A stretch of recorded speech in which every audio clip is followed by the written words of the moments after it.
Hey everyone, welcome today. We are two Lakeville businesses and we're doing a little collaboration. So my name is Cori and I'm from Meat and Potatoes Organizing. I'm here with our guest, Chef Neal. Hi. Chef Neal's Healthy Meals is also a Lakeville company. So he primarily preps and cooks meals that you can pick up or have delivered to your home that are healthy, gluten-free, prepared in his professional kitchen. And at Meat and Potatoes Organizing, we help you organize your kitchen so your own meal prep becomes a lot easier. So today I'm going to ask Neal a few questions about, what's the best way to meal prep. We're all about meal prep today. And hopefully you can learn a few things. So the first thing that I'm going to ask you is, how do you map out the week? For me, it's a little different because Mondays is my meal prep day, right? Mm-hmm. So I know Sundays and Mondays are just dedicated for the meal prep. Now, I'm also smoking meats and stuff like that, and those take about a couple days to do that because I like to dry rub them. That gets saturated into the meat, so I let that go for about 24 hours, right? So like this morning, Thursdays are generally like my smoking days, Mm-hmm. right? So I'll get those in the smoker and stuff, and those then will be ready for the week and following. So I kind of got to organize myself that kind of way. Yeah, so one time we were talking about organizing your meals and you were talking about units. Can you touch base a little bit more on how you use units to structure your meals? Sure, yeah. I almost see them as being modules, So like say if, I take this one module of, say like chili lime chicken, and then I take this other module of fire roasted peppers and onions, right? Now I can take those two and put those together in a meal and make, say, fajitas, right? So you just need to, have the limes or the corn tortillas, and all the other toppings that you want. Or else, say you want some, burrito bowls. Mm-hmm. You can get, say, some of my like chicken tinga or barbacoa. I do also do like pounders of rice. And then it'd just be whatever toppings you want to, put on those meals. So it's almost like you have your base, you have your meats, you kind of have like your, maybe it's a tortilla or maybe it's a rice or maybe it's a mashed cauli or something like that. So you've got your meats, your veggies, your flavors, and then your bases, and then you're kind of mixing and matching different flavors utilizing the groceries you have. Correct. I think a lot of times the fun things, I like to do is say, and this is going to be more for home, Mm-hmm. like I'll look in the fridge, see what kind of protein I have, Yep. Or else if I'm going to the grocery store, I'll see what protein's on sale, Yep. and then I'll make a meal, based on that, right? And then Yes. I'll find the protein, think about the starch, think about the vegetable that I want to eat with that, Yeah. and then go from there. Cool. So, All right, I'm going to put you on the spot right now. all right, let's do Okay, so cauliflower mash is all the rage. this. Okay. So I'm going to have you take my carrot, and I'm going to have you take my head of cauliflower, and I want you to teach us how to chop this to make the best cauliflower and carrot dish That I can? that you can. Sure. So, yeah, one thing I love about carrots is they actually provide a nice sweetness to the dish. So Yeah. there's quite a few carbs in the carrots. So, and once they get sautéed, you're breaking down the sugars and stuff like that. So it Yeah. actually makes your dish sweeter. So I use carrots in my garden marinara. I think it's because so I don't use any sugar in any of my food, Yeah. right? Yep. So I try to find other ways to incorporate flavors into that, as well. Yep. So you can see a couple examples of my food here, and I'm not the one to season it up. I feel like all the natural flavors should be drawn out of the food themselves, Yeah. right? And then I give you as a customer the ability to season it, right? So most people have a shaking problem anyway, so I'll let you go ahead and season it on up. We'll just start out with some basic vegetable prep. There's a lot of things you can do with the carrot. I'll just like to peel it first. And you can work in different sections of the carrot because there's one end that is larger than the other. And so what I can do is you can just take it off from there. Mm-hmm. All right, so I'll just take my stem end off and then cut your root end. Now I can cut it in half. This will allow me to make it easier with the knife because you can see the knife, the distance with the knife if it was, it would be too big, right? Right. So make it easy for yourself. So one thing I like to do is called like squaring it up. Yep. So now from this, I can take that, lay that flat. That gives me a stable surface to work with, right? Yep. And then from here, say if I'm trying to do, you know, like small dice. Yeah. Right? Now I can do small dice. So small dice. Say you have picky kids that want little tiny carrots that they can't see. There Let's you, do that. there you go. Well, so we all have those. yeah, and another thing, like I do these, I call them surprise meatballs because I load them up with carrots, kale, zucchini, squash, mushrooms, Yeah. and kids don't know, Yeah, right? yeah. So from here, so I've cut each piece into about a 1/4 inch, right? Now Okay. I can go back again and cut those into 1/4 inch, Yeah. right? Yep. So kind of got that going on, right? Now Yep. this is what I tell the kids, okay? We're gonna line them up like soldiers, right? Yeah. And we do that. Now I go back through it another 1/4 inch, right? Yep. So that's your fine dice. So like in culinary school, they would actually take a ruler, you know, and measure your Oh, wow. your dice and to try to see, you know, is that Is- a 1/4 inch by 1/4 inch by 1/4 kind of thing, right? Okay. Got it. So we got that. So it. that's one way to do your carrots. Okay. Cool. You know, we talk about like carrot sticks, right? Depending on how long you want your sticks. You know, Yeah. just pretty easy, kind of Yeah. like something like that, right? So Right. we're all eating You're carrot thinking sticks. more like roasting for sticks. So like, if we're gonna saute these right now to make a mash, but then these would be more for like roasting or grilling, like better Roasting, length for grilling, or dipping in ranch and Oh, just eating yeah. it. You Right. know, Okay, this cool. this would be awesome for like a really quick soup, right? that. Oh, okay. Now, say you Yep. want your stir fry, you got your carrot like this, right? Yep. Now, I like to cut my carrots on a bias for a stir fry, right? Ah, nice. And about a 1/4 inch. So the importance of everything being like the same size, right? Stir fries are cooked very Yeah. quickly, Yes. right? So you want them to be relatively thin Mm-hmm. and relatively the same size.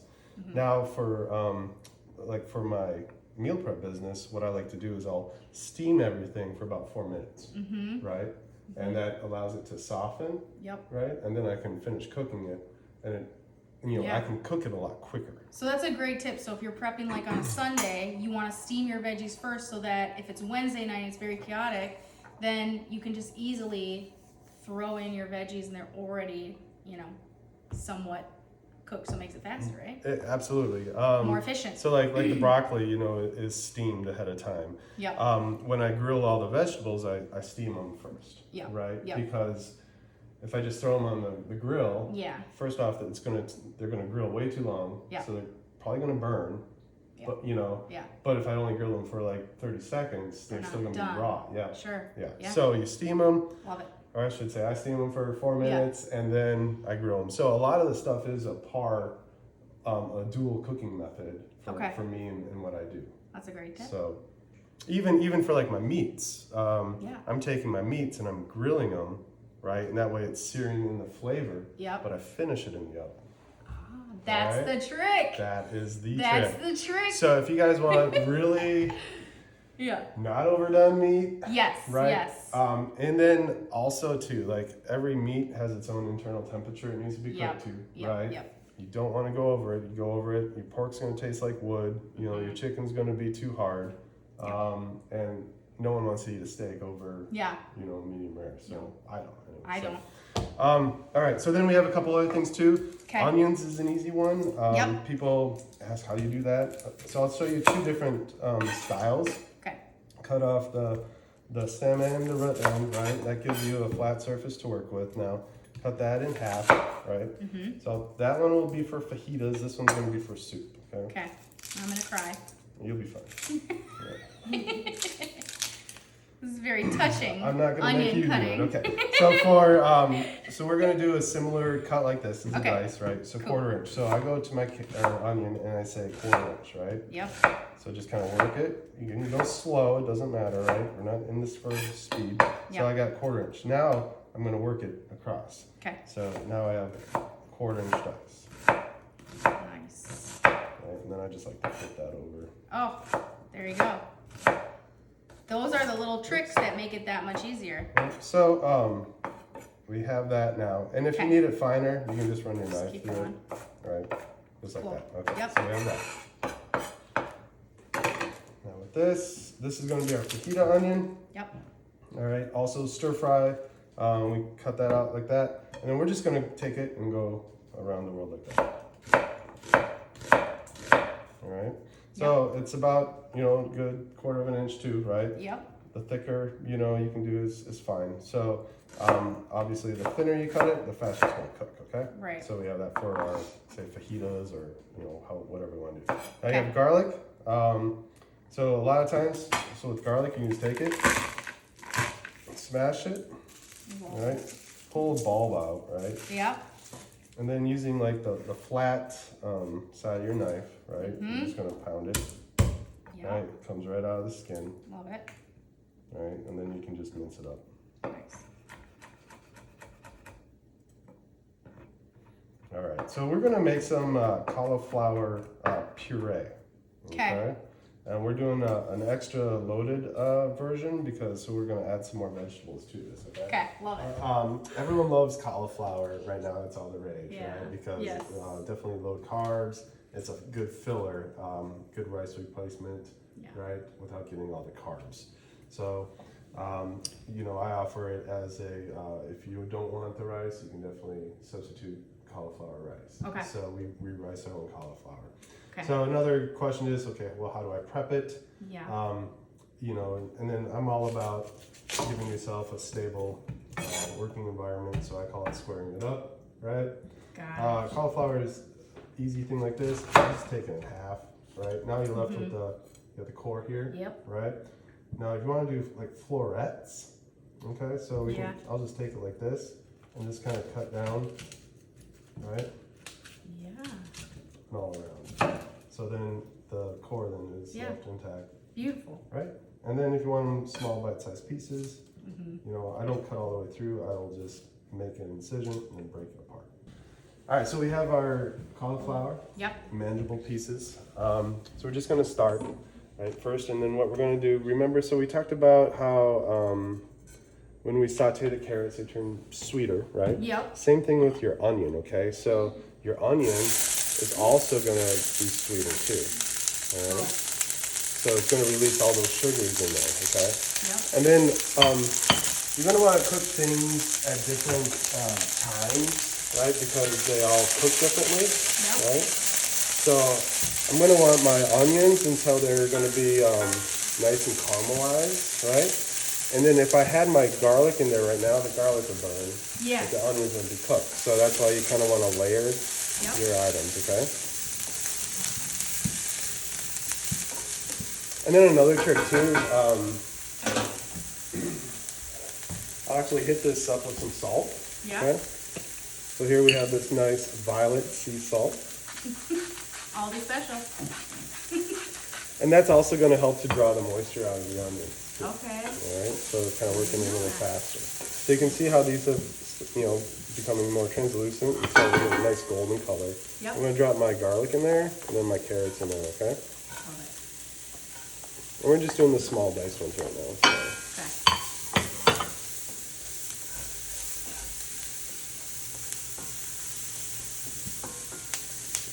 So now those carrots are going to cook, they're going to soften up, all right? And then we can take our cauliflower, we can add that to it.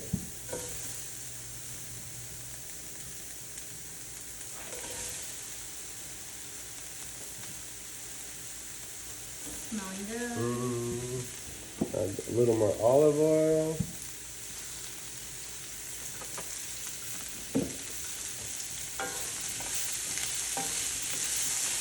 Now I have my own seasoning blends that I like to use, right?